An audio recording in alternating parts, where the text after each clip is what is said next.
आता उन्हाळा सुरू झालाय आणि अशा कडक उन्हात काहीतरी थंडगार आणि शाही प्यायला मिळालं तर आज आपण बनवणार आहोत उन्हाळ्यासाठी एकदम परफेक्ट आणि रिफ्रेशिंग गुलकंद लस्सी। ही लस्सी प्यायली की तुम्ही बाहेरची लस्सी विसरून जाल, इतकी छान बनते आणि बनवायला तर अतिशय सोपी आहे।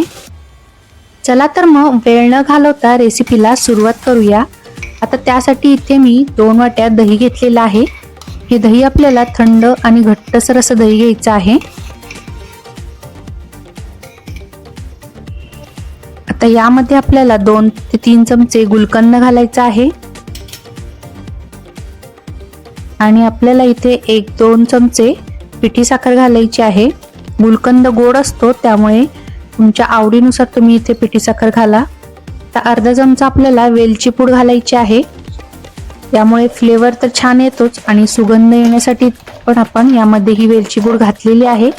आता यामध्ये बर्फाचे खडे घालायचे आणि रवीनेच हे दही आपल्याला घुसळून घ्यायचं आहे। आता इथे मी 1-2 ते 3 चमचे रूह अफजा घालत आहे, त्यामुळे लस्सीला कलर पण छान येईल आणि चव पण छान येईल। जर तुम्हाला लस्सी जास्त घट्ट वाटत असेल ना तर तुम्ही थोडं दूध देखील यामध्ये घालू शकता किंवा पाणी घालू शकता। आता हे सर्व मिश्रण असं आपल्याला घुसळून घ्यायचं आहे। आता हे सर्व मिश्रण जे आहे ना ते तुम्ही मिक्सरला देखील फिरवून घेऊ शकता। इथे बघा आपली थंडगार अशी गुलकंदची लस्सी तयार झालेली आहे। आता यावरती काय करायचं, बदाम पिस्त्याचे काप घालायचे।